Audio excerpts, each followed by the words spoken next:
A wimp on the battlefield. I say, no, he wasn't a wimp. He was just afraid to do stuff.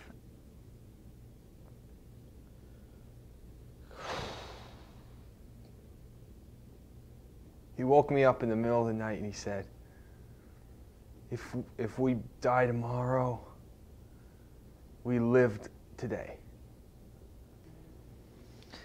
We were the battered bastards of Bastogne, you know, and Larson was the most battered of all. I followed him to every footstep. We experienced a lot of stuff together.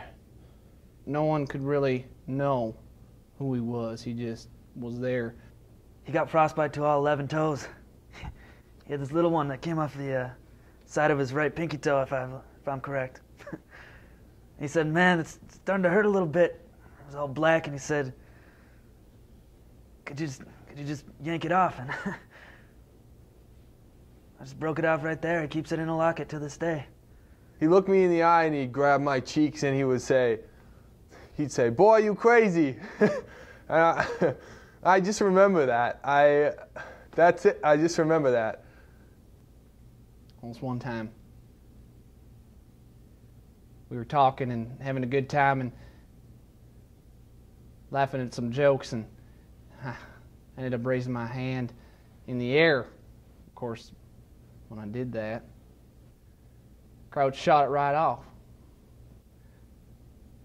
Larson tied a tourniquet around my wrist. Saved my life.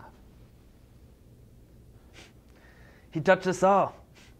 We called him the tickler, but it's beyond the point. Kind of was always wandering, and you'd see him off in a field, and heck, I don't even know, he was sometimes scratching his butt, and he was sometimes licking the air. You never really knew what was going on. Got such an opening blast from the opening shot from the prop blast that it broke this chin strap that we had on this helmet liner, and that's when I lost this famous leg bag that everybody talks about just from the shock of the opening. It just flew right off my foot. Private Larson, the thing with him is nothing was ever really private, so he didn't exactly live up to his name. I don't think he really cared about his character. He just kind of danced and talked and walked and did everything the way he wanted to. It never really mattered.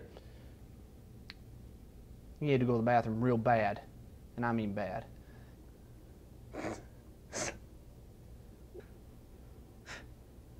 He just knew what to say to make a man's heart churn and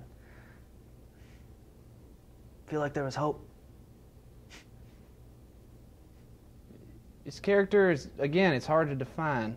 I'd say it's sometimes high and sometimes low.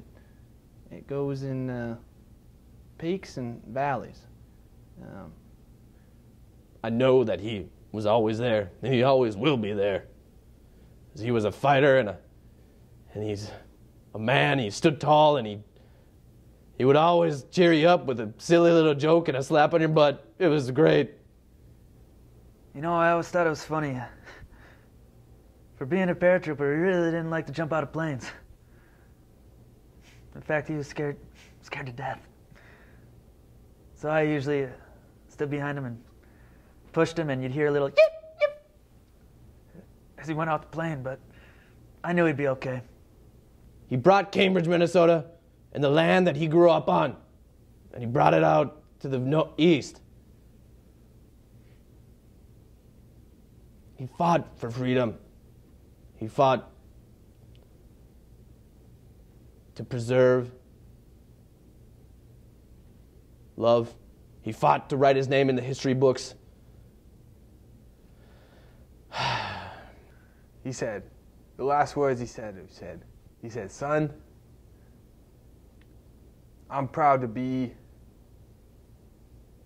your friend.